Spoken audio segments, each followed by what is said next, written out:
तो कुंड के पास जब आए तो घड़ा जो रावण के द्वारा गाड़ा गया था उसमें हल से टकराने पर वो फूटा। उसमें से अष्ट सखी 8 लड़की के रूप में सिंहासन सहित पैदा हुई। राजा जनक जी सुनैना जी ने ये दीवार पर आप स्तुति जो लिखा हुआ देख रहे हैं, भय प्रगट कुमारी भूमिदारी जनहितकारी भयहारी, ये स्तुति करने पर उसमें से 7 विलुप्त हो गई, धरती में दब गई और मध्य भाग की बालिका जो है बच्ची रूप में रोने लगी। उसे राजा जनक जी सुनैना जी मिलकर गोद उठा लिए। तो दोस्तों ये आप देख सकते हैं, ये माता जानकी के पैरों के निशान के चिन्ह हैं। ये आप देख सकते हैं, बहुत ही खूबसूरत तरीके से यहाँ पे बना हुआ है। ऐसी मान्यता है कि ये वही स्थान है जहाँ पे माता जानकी ने पहली बार कदम रखा था। और ये आप देख सकते हैं, माता जानकी के पैरों के निशान के दर्शन कर लीजिए और अपनी अपनी मनोकामनाओं को मांगी। जानकी यहाँ नाम रख दिए पंडित ऋषि, जनक पुत्री जानकी कह करके उनके गोद में डाल दिए। उस समय से वर्षा होने लगा, देवता लोग फूलों का वर्षा करने लगे। ऐसी मान्यता है कि इसी स्थान पर माता जानकी का जन्म हुआ था। राजा जनक जी को इसी स्थान पर माँ जानकी, माता सीता प्राप्त हुई थी मटके में। Hey guys, welcome back to आर्जनियस ब्लॉग्स। मैं हूँ नीरज और इस वक्त मैं हूँ माता सीता के जन्म स्थान पुनौरा धाम सीतामढ़ी में, जो कि बिहार में स्थित है। दोस्तों, बहुत ही कम लोगों को इस जगह के बारे में जानकारी है। मेरे पीछे आप ये मंदिर देख सकते हैं, बहुत ही खूबसूरत मंदिर है। और इसी स्थान पर ऐसी मान्यता चली आ रही है कि राजा जनक जी को माता सीता मटके में प्राप्त हुई थी।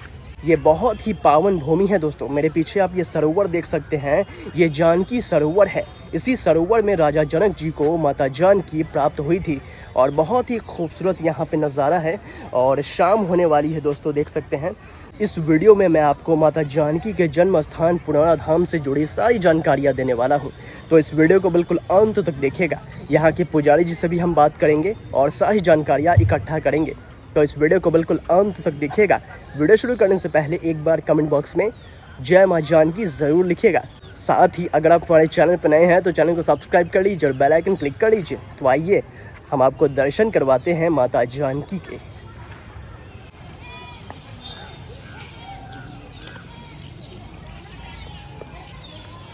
तो दोस्तों आप देख सकते हैं, ये वही स्थान है जहां माता जानकी का जन्म हुआ था।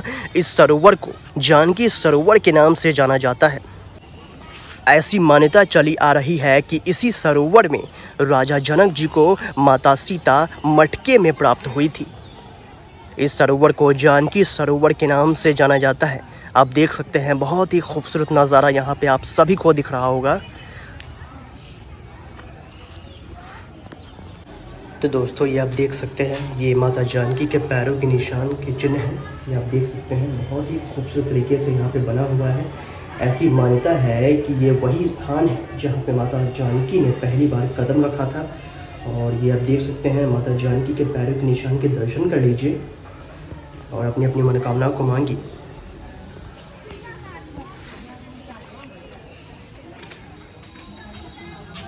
दोस्तों ये आप देख सकते हैं, यहाँ पे सभी भगवान के पैरों के निशान के दर्शन आपको मिल जाएंगे।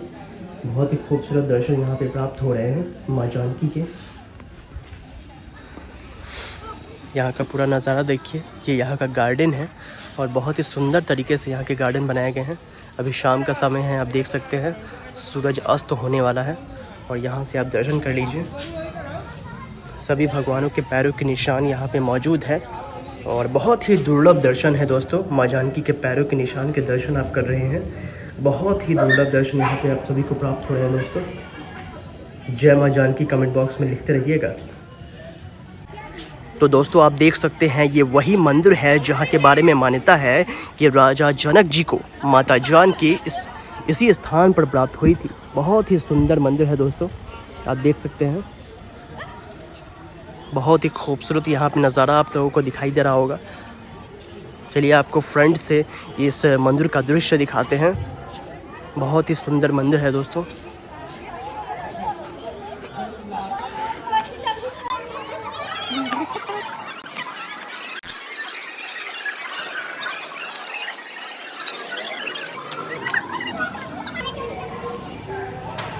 तो दोस्तों आप देख सकते हैं, मैं अभी मंदिर के फ्रंट गेट पर पहुंच गया हूं और यहां लिखा है मां जानकी जन्मस्थली पुनौरा धाम सीतामढ़ी।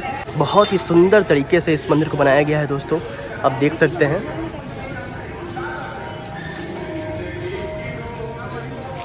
ऐसी मान्यता है कि इसी स्थान पर माता जानकी का जन्म हुआ था। राजा जनक जी को इसी स्थान पर माँ जानकी, माता सीता प्राप्त हुई थी मटके में। फिर वे लोग माता जानकी को लेकर जनकपुर धाम, जो कि नेपाल में है, वहाँ चले गए थे। काफ़ी लोग को लगता है कि माता जानकी का जन्म जो है वो जनकपुर में हुआ था, लेकिन ऐसा नहीं है दोस्तों। माता जानकी का जन्म बिहार के सीतामढ़ी के पुनौरा धाम में हुआ था और उनका पालन पोषण जो है वो जनकपुर धाम में किया गया था। आप देख सकते हैं। मेरा नाम संजय शर्मा हो गया। हम यहाँ जो है मंदिर के छोटा सा कार्यभार देखते हैं पूजा के रूप में। ये हम लोग जहाँ वर्तमान अभी खड़े हैं मंदिर में, ये हम लोग कथा में सुनते हैं कि राजा जनक जी हल चलाए हुए तो सीता जी प्रकट हुई थी, वही ये जगह है। इस जगह की कहानी है कि शिव जी के 4 प्रमुख शिष्य थे। शिष्य तो सारे हिंदू धर्म में पूरे हैं, क्योंकि जीवन में हर हिंदू धर्म वाले जितने हैं वो एक बार कम से कम अपने जीवन में जल जरूर चढ़ाए हुए थे, सारे शिष्य बन गए। लेकिन 4 उनके प्रमुख शिष्य थे, राजा जनक जी महाराज, लंकापति रावण, परशुराम जी, बानासुर। एक बार शिव जी की सभा लगी, चारों शिष्य को आमंत्रित किए, जिसमें 2 शिष्य जो है उपस्थित हो पाए, राजा जनक जी महाराज और क्या कहते हैं लंकापति रावण। शिव जी ने एक ऐसा प्रसंग छोड़ दिए वेद पुराण में, जो दोनों शिष्य उलझ गए और वो शास्त्रार्थ होने लगा।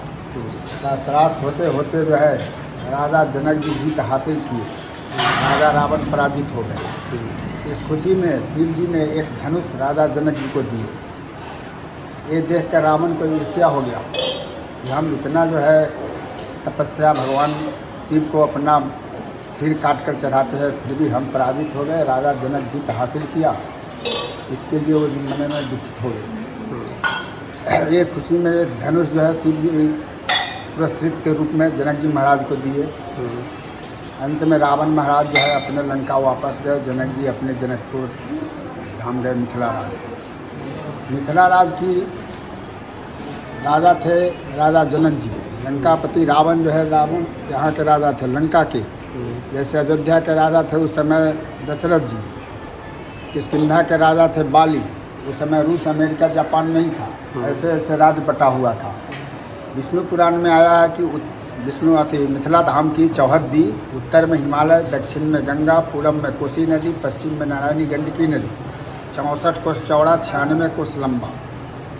उस समय नेपाल बिहार भी नहीं था। हर राजा अपने अपने राज्य में टैक्स यानी कर के रूप में कुछ न कुछ लेते हैं। राजा रावण हर तरह से बुद्धिमान थे, बलशाली थे, लेकिन अहमशील थे। उन्होंने अपने राज्य में थोड़ा अत्याचार ढंग से टैक्स कर लिया करते थे। जो लोग उनके राज्य में असहाय लोग थे, साधु संत प्रवृत्ति के थे, वैसे लोगों के पास कुछ नहीं है, जंगल में कीर्तन भजन करने वाले हैं, वैसे लोगों से वो खून लिया करते थे। नहीं कुछ है तो खून दे दो। वो खून लेकर जमा होता था घड़ा में।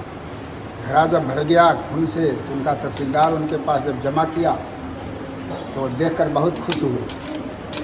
उनके मन में ये भाव आया कि मेरा तहसीलदार बहुत सही काम करता है। तहसीलदार ने बताया कि सरकार ये खुश होने की बात नहीं है, ये साधु संतों के श्रापित घड़ा है।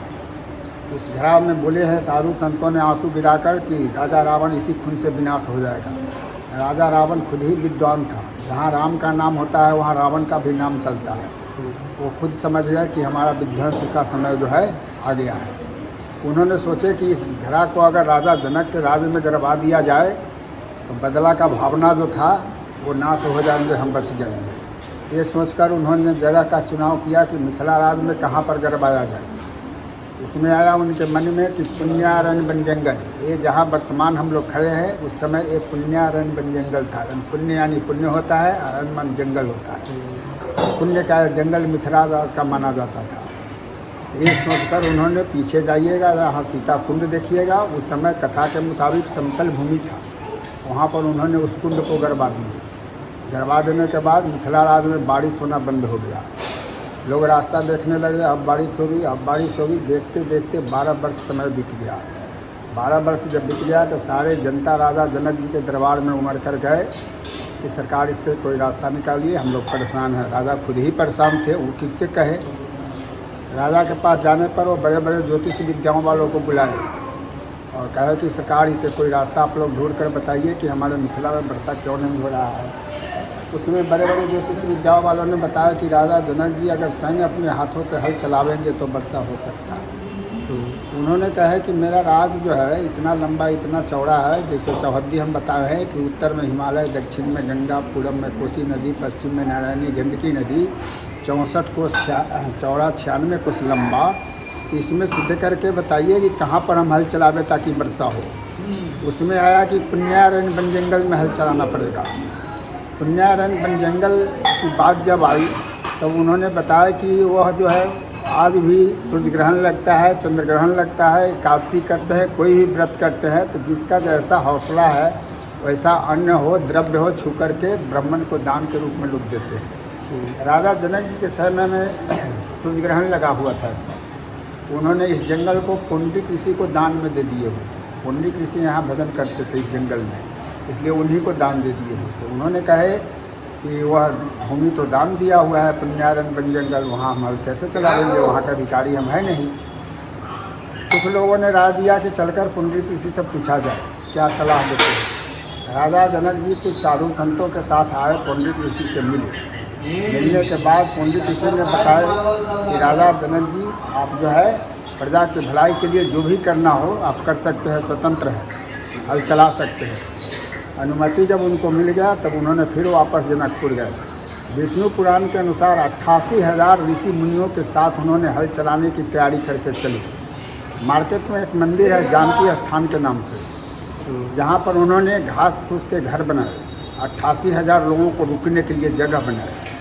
उस घर को हम लोग मड़ई बोलते हैं, घास फूस के घर को हम लोग मड़ई बोलते हैं। और यहाँ से उत्तर दिशा में 6 किलोमीटर पर लगभग, उस समय बैरिया नाम था, क्योंकि बैर का जंगल वहाँ ज़्यादा था। वहाँ पर जाकर उन्होंने हलेष्टि यज्ञ किए, हल चलाने से पहले हलेष्टि यज्ञ किए और महादेव जी की शिवलिंग स्थापना की और वहीं से हल चलाना वो शुरू किए। पीछे आने पर कुंड जो देखते हैं आप, तो कुंड के पास जब आए तो घड़ा जो रावण के द्वारा गाड़ा गया था उसमें हल से टकराने पर वो फूटा। उसमें से अष्ट सखी 8 लड़की के रूप में सिंहासन सहित पैदा हुई। राजा जनक जी, सुनैना जी ने ये दीवार पर आप स्तुति जो लिखा हुआ देख रहे हैं, भय प्रगत कुमारी भूमिदारी जनहितकारी भयहारी, ये स्तुति करने पर उसमें से 7 विलुप्त हो गई, धरती में दब गई और मध्य भाग की बालिका जो है बच्ची रूप में रोने लगी। उसे राजा जनक जी सुनैना जी मिलकर गोद उठा लिए और पुंडरीक ऋषि के गोद में डाल दिए। उस समय से वर्षा यहाँ होने लगा। पुंडरीक ऋषि को कहे कि ये भूमि दान दिया हुआ है आपका, जो कुछ मिला ये आपका हुआ। पुंडरीक ऋषि ने बताया कि हम भजन करने वाले हैं, हम जो है इसका पालन पोषण नहीं कर पाएंगे, कर भी लेंगे तो भविष्य में कलंकित हो जाएंगे। इसलिए आप राजा है, आपका फर्ज बनता है सहाय को मदद करना, आप इसे पुत्री रूप में स्वीकार करें। पुत्री जानकी यहाँ नाम रख दिए पुंडरीक ऋषि, जनक पुत्री जानकी कह करके उनके गोद में डाल दिए। उस समय से वर्षा होने लगा, देवता लोग फूलों का वर्षा करने लगे। ये मेरा देखा हुआ कथा नहीं है, हम भी जो है अपने पूर्वजों के द्वारा कथा के द्वारा सुनते हैं, वही आपको सुना रहे हैं। तो उस समय से वर्षा होने लगा। वर्षा से बचने के लिए स्वतः वह चले गए जहाँ मार्केट में मंदिर है, वहाँ घास फूस के घर जो बनाए हुए थे रुकने के लिए, कैंप गिराए हुए थे, वहाँ रुक गए। वर्षा 6 दिन तक होते रह गया। धर्मशास्त्र के अनुसार नामाकरण राम श्याम रिंकी पिंकी जो भी हम लोग रखते हैं वो जो है छठी के रोज रखा जाता है। ये युग का प्रभाव है कि अभी हमें पता चल जाए कि गर्भ में बच्चा है तो नाम आना शुरू हो जाएगा। बच्चा होगा तो ये नाम रखेंगे, बच्ची होगा तो ये रखेंगे। तो वहाँ का नाम उनका जो है सीता पड़ा। सीता क्यों पड़ा? हल जो हम लोग चलाते हैं उसमें लोहे का फाल होता है मिट्टी कोड़ने के लिए, उसे सीत बोलते हैं। और मिट्टी जो कोड़ते हैं उसे सिराउड़ कहते हैं, गड्ढा कहते हैं, क्षेत्रीय भाषा अलग अलग है। दोनों को मिलाने से सीता बनता है, इसीलिए जो है वहाँ उनका सीता नाम पड़ा। इस स्तुति को अगर 10 बार 20 बार पढ़िएगा तो थोड़ा बहुत आप लोग को भी अंदाज़ा आ जाएगा। नारद जी का ये नाम रखा हुआ है सीता। सीता जी के नाम से सीता पड़ा। और मड़ई का घर जो था इसीलिए जगह का नाम पड़ गया सीता मड़ई, जिसको हम लोग सीतामढ़ी बोलते हैं। और ये जगह जो है पुण्यारण्य वन जंगल था, वो भी तो था जंगले में, लेकिन ये पुण्यारंज से पुनौरा के नाम में बदल गया, पुनौरा हो गया। वो हलेश्वर स्थान जो है बैरिया, जहाँ पर वो हलेश की यज्ञ किए हुए थे, वो बैरिया के नाम से अब जो है हलेश्वर स्थान के नाम से बदल गया है। हलेश्वर स्थान लोग बोलते हैं। राजा जनक जी उसके बाद गए जनकपुर, अपने घर ले गए बारिश छूटने के बाद। वहाँ गए तो उनके राजमहल जो था वो जो है 10-10 किलोमीटर की दूरी पर चारों दिशा में 4 फाटक था। 4 फाटक यानी 4 गेट, चारों गेट पर 4 धाम बना हुआ है। उत्तर दिशा के गेट पर धनुषा, जहाँ पर शिव जी ने धनुष दिए हुए थे वो धनुष रखे हुए थे। दक्षिण दिशा के गेट पर गिरजाघर, जहाँ पर सीता जी पूजा करने जाती थी। पूरब दिशा के गेट पर हरिहरनाथ कल्याणी मंदिर।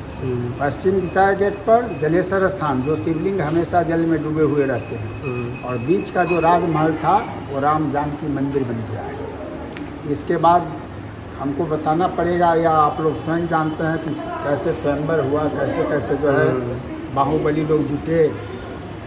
हाँ, वो सब तो है, वो तो जानते ही हैं आप लोग। तो पीछे जो है सीता कुंड है, वही जन्म स्थली है जगह। वहाँ यहाँ का प्रभाव है कि अगर देसी गाय का दूध डालिएगा उसमें, अगर इस गोटा में हम डाल दें चनामृत में, तो पूरा सफ़ेद हो जाएगा। लेकिन उस कुंड में अभी ये विशेषता बचा हुआ है कि अगर डालिएगा तो धरती की तरफ, नीचे की तरफ चला जाएगा। अच्छा, फैलेगा पूरे पानी में नहीं, प्रमाण में। और लोगों का मन्नत वहाँ से ज़्यादा पूरा होता है। उसका परिक्रमा कीजिए, जल छीटिए और सच्चे दिल से 1-2 सेकंड के लिए कुछ जो है सुख शांति की कामना करके जाइए। जैसे हमारे छोटे छोटे भाई बंधुओं तो कितना मन्नत करते हैं, अपना पूरा होता है, कोई किसी को नहीं जानता है। लेकिन हमारे राष्ट्रपति महोदय जो है यहाँ से राष्ट्रपति बनने के ख्वाब से आए हुए थे। उस समय महामहिम राज्यपाल थे वो। उनका मनोकामना बहुत जल्दी पूरा हुआ।